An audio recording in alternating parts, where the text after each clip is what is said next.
Et bonjour à tous et nous voici encore une fois de retour avec ces fameuses vidéos de conseils JDR, avec encore une fois à nouveau, oui, un autre sujet proposé par un abonné, cette fois-ci via Facebook sur un des groupes de discussion JDR où je poste régulièrement mes vidéos. Ce qui veut dire que, encore une fois, n'hésitez pas à me proposer des sujets à traiter autour du jeu de rôle afin que je puisse peut-être en faire une vidéo de ce style si cela m'inspire sur l'instant. Et aujourd'hui donc, on va parler de la folie et de sa gestion en jeu de rôle en qualité de maître du jeu. Alors ce que l'on nomme la folie est une notion qui peut revêtir bien des sens et des formes. D'une manière générale, elle désigne des comportements jugés et qualifiés d'anormaux, des suites d'une pathologie, qui, hélas, même de nos jours, reste la plupart du temps partiellement comprise. La folie peut prendre la forme de la perte de la raison, du sens commun, du contraire de la sagesse, de la violation des normes sociales, d'une posture marginale, déviante ou anticonformiste, d'une impulsion soudaine, d'une forme d'idiotie, d'une passion, d'une lubie, d'une obsession, d'une dépense financière immodérée.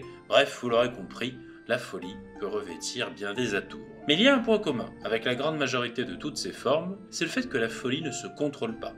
Et c'est justement là tout le côté épineux de la situation. Car comment interpréter dans le cadre du jeu de rôle, déjà ce qui ne se contrôle pas, mais aussi une pathologie qui reste bien en partie méconnue. Comment interpréter et traiter ce qui nous paraît anormal, alors que nous sommes bien ancrés justement dans cette normalité.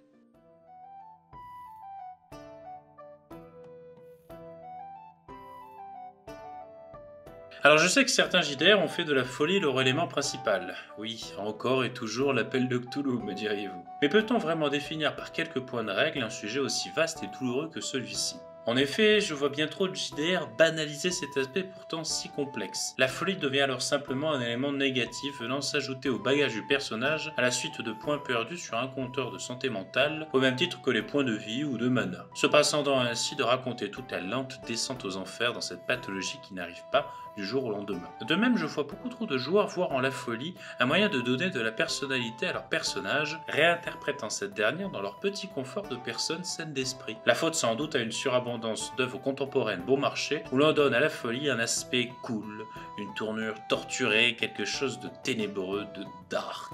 En bref, une allure superficielle qui est appauvrie de toute profondeur. Ce qui est une chose amusante d'ailleurs, vous ne trouvez pas? Imaginez si une autre pathologie avait eu pareil traitement de faveur dans la culture populaire. Si ça avait été le rhume, nul doute que l'on aurait connu pléthore de personnages éternuant à tout va pour se donner un style. Ah, vous les voyez pendant que je vous parle, n'est-ce pas? Ces joueurs un peu kiko aux personnages tout de noir vêtus qui mettent le côté erratique et vide de leur roleplay sous le compte de la schizophrénie, entre énormes guillemets. Fantasmant la plupart du temps d'ailleurs des symptômes qui sont très éloignés de la véritable pathologie en elle-même. Je pense personnellement que pour au mieux jouer la folie dans un jeu de rôle, il faut être en mesure de la comprendre ne serait-ce qu'un minimum, que vous soyez joueur ou bien MJ.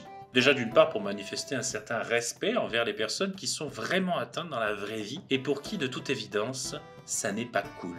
Et d'autre part afin de garantir un roleplay adéquat qui saura donner toute la mesure et la profondeur narrative à cette souffrance qui, à l'image de la flétrissure rongeant l'intérieur d'un fruit, grandit progressivement sans même que l'on s'en rende compte à l'extérieur, tout en vous rongeant de l'intérieur. Qui plus est, il ne faut pas oublier qu'interpréter la folie dans son personnage, va demander du travail de la part du joueur, mais aussi du MJ. En effet, vous MJ, vous pourrez prendre en compte cette folie dans la description des situations. Si un des personnages est fou, peut-être pourquoi ne pas rajouter des éléments glaçants, des hallucinations, des sensations, des ressentis qui sont propres et uniques au personnage, lui faisant ainsi vivre dans une atmosphère particulière, là où les autres vivent quelque chose de différent. En clair, ne laissez pas votre joueur seul dans la gestion de la folie de son personnage. Ah bah là, t'es fou, tu te débrouilles. Mais accompagnez-le dans la compréhension de ce changement en profondeur, afin qu'il soit en mesure de répondre à pareille invitation que vous lui faites en embrayant avec le roleplay adéquat. Ce qui ne fera que bien renforcer l'ambiance pour tout le monde. De plus, cela est quelque chose qui, je le pense, doit être discuté avec vos joueurs en amont de la première partie dans tel ou tel univers. Car en effet, s'ils ne sont pas dans l'optique de vouloir compter avec vous une histoire où la psychologie va prendre une part importante dans l'interprétation de leur personnage, c'est que peut-être vous allez devoir envisager de changer d'univers. Car tous les joueurs ne sont pas aptes ou volontaires à aborder pareil sujet qui est, et se doit de rester, un sujet lourd de sens à ne jamais prendre trop à la légère. Alors bien évidemment, je ne dis pas qu'il faut faire de la folie le sujet le plus sérieux du monde au sein de votre loisir entre amis, ou bien même d'engranger un savoir encyclopédique sur le sujet afin d'être sûr d'interpréter cela d'une manière que vous estimerez la plus juste possible. Vous venez autour du tas de jeux de rôle pour vous amuser avant tout. Et cela, il ne faut jamais l'oublier. Ce que je veux dire simplement, c'est qu'il faut se tenir un minimum prêt, que cela soit vous, le MJ, ou bien vos joueurs. En effet, vous devez appréhender pareil sujet ensemble afin d'être en mesure d'apporter la profondeur narrative nécessaire qui saura plaire à tous, sans pour autant banaliser la folie, ou à contrario, la surinterpréter.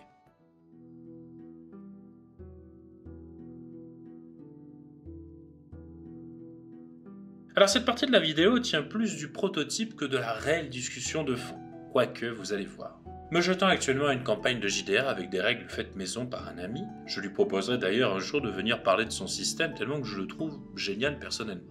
Et donc, dans cette campagne que je suis en train de me jeter, les personnages des joueurs sont amenés à combattre des abominations qui les dépassent. Non, ce n'est pas du Cthulhu. J'ai commencé à appréhender le fait qu'il allait s'avérer plutôt logique que le tempérament des 10 protagonistes commence à s'altérer des suites de pareilles surexpositions à l'horreur et aux événements traumatiques qu'elle amène avec elle. J'ai donc épluché les modèles de jeu sur le sujet, voyant par-ci par-là ce que je trouve être des bonnes idées et tantôt des moins bonnes. Mais au fil de mes recherches, je me suis vite rendu compte que la folie était la plupart du temps traitée avec un aspect très contraignant. En effet, les règles stipulant la plupart du temps que le joueur perd le contrôle de son personnage suite à des jets de dés malencontreux, ou alors suite à la décision soudaine du MJ. Étant moi-même très centré sur le plaisir de mes joueurs, je me suis dit que cet aspect contraignant redondant apportait avec lui deux inconvénients que j'estime majeurs.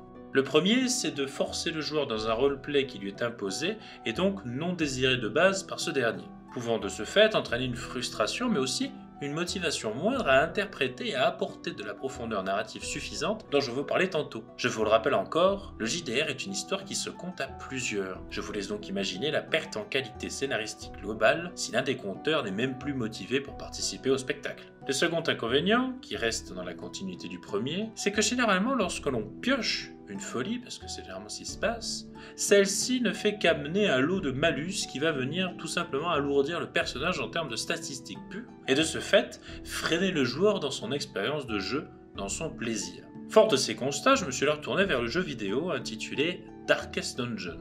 Ce dernier arborant un univers assez sombre, très proche du mien, où la mort est courante et l'horreur omniprésente. Et c'est là où j'ai eu un léger déclic en regardant leur gestion des folies. Déjà, chacune d'entre elles a une chance définie de se déclarer sur chacun des personnages dans des contextes différents. Excite donc le côté pioche une folie au hasard une fois que l'on atteint un certain nombre de degrés bas de santé mentale. Mais ce que j'ai trouvé le plus intéressant, c'est que la manifestation d'une folie apporte au niveau des statistiques du personnage un malus, mais aussi un bonus. Alors bien évidemment, le malus est plus gros que le bonus, mais ce dernier a le mérite d'alléger le joueur dans sa peine qui ne verra pas cela comme une simple punition.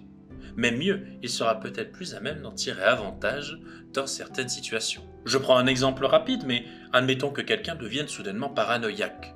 Alors certes, il pourra retarder le groupe au travers de ses délires où il pense que les gens le suivent, ou qu'il y a des embuscades à tous les coins de rue, ou peut-être qu'une entité les observe là, tapis dans le noir. Et le fait est que le malus du coup apporté par sa paranoïa pourrait être pondéré par peut-être un bonus en perception, du fait qu'il regarde constamment alentour, voir si une menace ne se cache pas dans les crocoins.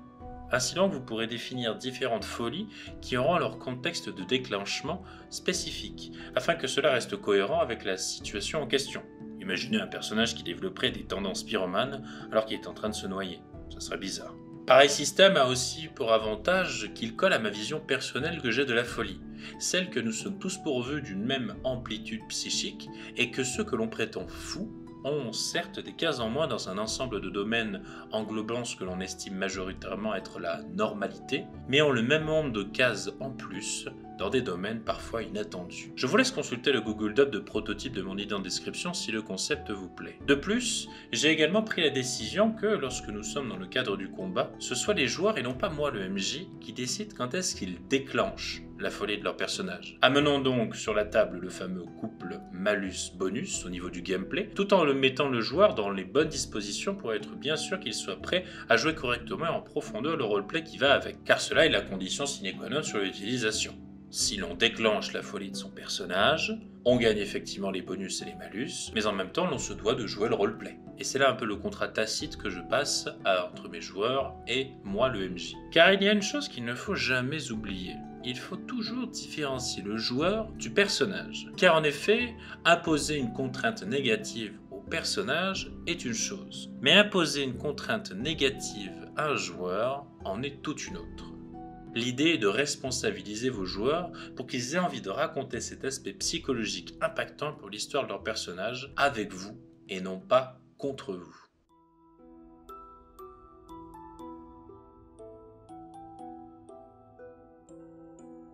Alors je sais que certains pourront me reprocher que la première partie de ma vidéo va un peu à l'encontre de la seconde.